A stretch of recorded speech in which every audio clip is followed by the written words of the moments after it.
Hey everyone, welcome back to my channel. Today I've got some trash to treasure decor to share with you that I hope you're really going to enjoy. So if you want to know how to make them, stick around. I'll show you how. Thank you so much for being here. I really appreciate it. Right, Maxwell? And if you haven't already subscribed to my channel, I would love it if you would hit that button. Okay, I grabbed these two chairs from my neighbor's trash. Now, if you watch, you can find people put out a lawn furniture all the time, and there's so much that you can do with this. You don't have to recover it. I'm just going to take this and cut all of this wicker stuff off. I'm going to go all the way down to the bare bones of this. Now, be careful when you're cutting through some of these things. You want to make sure that there's no wasp nest or no spiders or no ants. This chair actually had some ants in the arms of it, and I did have to spray it and let it set, and it did get rid of all the ants. Now just cut every bit of this off, just get it down to the bare bones.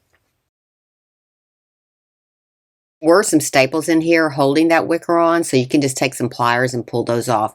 Now when I was saying a minute ago about the ants or the spiders or anything like that, you may just want to spray these down real good with like a bug spray first, let them set, and then do this. And it really is amazing what you can find at the curb, just on trash day, because just kind of drive around and look. I find so many things sitting out at the curb at people's trash that you can turn into something else. Just kind of think outside the box and figure out what you want to do. These were actually metal chairs. You could do the same thing if you found some wooden chairs. Okay, next I'm just going to kind of clean everything up so I have a clean slate to start with so I can start repurposing these chairs. And then I'm going to go ahead and give them a good cleaning with the water hose. Now, I just want to say, first of all, you might want to use gloves on the first part where you're taking these chairs apart, depending on where you find them. Because some people might put these in their garage and they might have mouse poop on them and stuff like that. So you might want to start with some gloves while you're disassembling them. But just really get them coated good. And this is where I found the ants to start to come out of these chairs. When I started adding the water, they started to come out. And then I did spray a little bit of pesticide on them and just let them set. And it did kill all the ants so I could have a fresh start. Next, I'm going to take some spray Dawn and then a Scotch-Brite pad. And I'm going to give these a thorough cleaning. You don't want to skip this part. You want to make sure that these are really clean. And I'm just using the spray Dawn. It works really good. I'm really giving it a good coat. And then I'm just going to scrub every bit of this just to get anything that's on here off. Especially if you're planning on putting something like this in your house, you really want to give it a thorough cleaning. And it doesn't take that long. That Scotch-Brite pad, it really does get everything off of there pretty easily without a lot of effort. Next, you're going to really want to dry this really well, and I'm just using a microfiber towel that I got at the Dollar Tree. These are in the automotive section. If you see them, pick them up because they are great towels, and they wash up so good. I have used this one so many times, and I've washed it so many times, and it's just like new every time you use it. I'm just laying out a drop cloth into my driveway. Now, I've used this thing so many times. You can just take a broom and kind of sweep it off, and you can get most of the paint off of it. And then I'm just going to put my chairs on here, and I'm going to spray these with a Rust-Oleum Oil Rub Bronze paint. And I'm going to spray the entire thing. Now, this one can was enough to do both of my chairs. And just kind of get some even coats on it. The spray nozzle on this works so good, and it is so even. I love the way that this one sprays. And if you're using metal chairs, you can usually put this paint on pretty easily if you put a color that's similar to yours without a lot of effort. Next, I'm going to take a piece of wood that measures 3.5 and it's 3/4 inches thick. And I'm going to cut enough to go all the way across this chair. So I'm going to cut several of the little slats to go across so I can fill up the bottom of this completely. Now, I'm not going to use this as a chair. I'll show you what I'm going to use it for here in a little bit. But I'm just going to make sure that I get the bottom section filled in. And I'm just cutting this with a miter saw. Now, if you're looking for a good saw to use that's not intimidating, I'll give you the link for this one. I got it at Lowe's. It was $199, but it is well worth it. And it's not so big that you feel like you're going to cut yourself on it. It's got a lot of safety features, and it does move forward, so it cuts through larger pieces of wood pretty easily.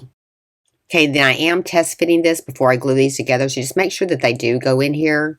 And if you do have to trim one up a little bit, you can use a sander just to sand the sides of them if you don't have a table saw. And my little supervisor's there to make sure I'm doing it right. And the wood for this project really didn't cost that much. If you get the thinner wood, it's a little bit cheaper than the bigger pieces of wood. Okay, next I'm just going to attach all these with wood glue. Now I'm putting down some freezer paper because this really does help your wood not to stick to regular paper. So if you have some freezer paper or some wax paper, be sure and put this down, and then that way you ensure that your wood does not stick to any paper. You're not sitting there peeling off or trying to re-sand it because it's got all the paper attached to it. Okay, next I'm just going to line these up the best I can. Now I'm taking 2 pieces of wood to kind of sandwich between them just to make sure that they are even. And then I'm just going to apply wood glue onto the sides with a craft stick. And I'm putting a pretty generous amount on these. Now you don't want so much that you got a lot of oozing. You might have to sand this after you're finished.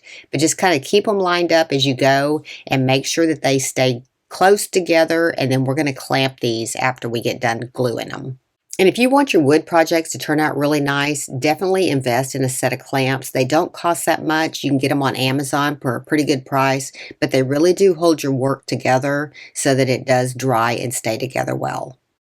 If you have it clamped, if you have any pieces that rise, you can just take a piece of wood and a hammer and kind of tap them down just to make sure that they do stay flat. After that's dried, I am going to take a sander and go over this just to make sure that everything is smooth because I am going to stain this. I'm staining mine with a Varathane Kona stain. This is a real pretty color, and I'm just using a soft cotton rag to apply this. This goes on pretty smooth with just a rag. And I'm going to stain the front, the back, and the sides all this same color. And I think I ended up putting maybe 2 coats to get the color that I wanted, but it is really a pretty color. Next, I'm taking some of the Dollar Tree fencing to add some decor to the back of my chair. Now, if you can't get this at Dollar Tree, I see that Dollar General has some similar to this for like $1. So you might want to check that out as well. And I'm just cutting the pegs off the bottom of it. My chair is over on just some blocks of wood because I don't want to scratch it with the paint on the concrete. And then I'm going to use some maximum strength Gorilla Glue. This dries clear and it is waterproof, so it is good for outdoors. And I'm just going to put it right on the edges, and then I'm going to glue that down, and then I'm going to use some painter's tape to hold it in place until it dries. And if you see that fencing at Dollar Tree, you ought to pick it up because it's really good for a lot of projects, and it really did dress these chairs up nicely. Attach my piece of wood to my chair. I'm just going to use some liquid nail, and I'm sorry that my camera was a little bit blurry. It was so steamy outside that day that my camera lens was getting moisture on it. But just run a bead of liquid nail down the front, the back, and both sides. Don't put too much on it because you don't want it oozing out, and kind of stay inside the rail so it doesn't go onto the outside where you can see it. And then we're just going to put our piece of wood on there, and I'm going to clamp every corner on this just to make sure that it does dry and stay in place. And I would recommend not even touching this probably for about 24 hours. Pull all this little seating area together. I had 2 little planters that match. I'm putting one on this side and one on the opposite side of the other chair. I'm just planting some peppers in this side, and I'm going to plant some basil on the opposite side. Finish it off. I just got these pots of plants at Lowe's, and I'm just putting one on each one of my chairs. And then I got these little solar lights at Dollar Tree, and I'm putting one down in the middle of each one of my little planters. I think this turned out really pretty. Let me know what you think in the comments.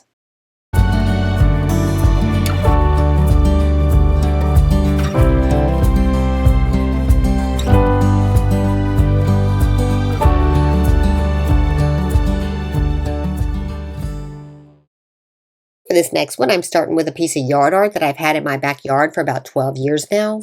This was a really pretty piece when I first purchased it, but now that it's been out in the weather for so long, I'm going to show you how easy it is to transform it back to original. Now first, I'm just going to take a water hose and I'm just going to really clean all the dirt off of it and everything, and it does knock some of the rust off as well. Then I'm going to take a wire brush and I'm going to wear my goggles and I'm going to wire wheel this. Now these wire wheels come in a set from Lowe's for $19.99, and you get several different styles of them because you're going to want to use several different ones in this project. And look how clean that already is starting to come through. You only have to get it down to just the metal. You don't have to get all the rust off, just kind of get it to where it is smooth and you've knocked off most of the rust. If you take your wire wheel and go sideways on this, it works a lot better. And then I'm coming in with a smaller wire wheel to get in between all the little grooves. And it only took me about 25 minutes to get all the rust off of this bicycle. Definitely using the wire wheel makes it go super quick, and just want to get it just smooth. If you only want to invest in one little wire wheel, this smallest one in this kit, actually you could have done the whole project with this. I think it worked the best of all of them. I got all my rust off. I'm going to paint this with a Krylon matte black paint. And I would highly recommend a matte black over a gloss black because it is going to dull with the sun. So you might as well just put a matte black on it at first anyways. And this only took about 1 can to do this entire project, but kind of do it in stages, paint some of it, and then go to other areas. Don't keep going in one area because you don't want any runs. And just make sure that you are getting the underside of this as well if you have to turn it over, but you want to cover up every bit of that. You don't want to have any of that exposed again, otherwise it will rust right away too. So just make sure that you are getting every bit of that metal covered. Next, I got these little flower pots at Dollar Tree. Since I have 3 baskets, I made them all the same, and I'm just putting these plants down in here that I got at Lowe's. And I'm using full sun plants because I am going to have this right out into the sun. But try to make them where they kind of match. And you could mix up some colors if you want to, but I just kind of wanted some uniformity with this. So I am using all the same kind of flowers, just a couple of different colors. Next, I got these little solar panel lights from Amazon. They have the little solar panel that goes down into your flower pot. And then I'm going to roll these up on my hand so I can get them to go around those wheels pretty easily. Now, I did 1 set for the front, and then I bought a second set for the back wheel. And just kind of wrap it around a bunch of times. And it has 8 different settings. You could have it blink different ways, or you could even leave these solid. But I am going to have mine blinking. And this really is a good little set of lights because it does have quite a few of them. I'll show you here in a minute what it looks like at night, but it really did light this bike up.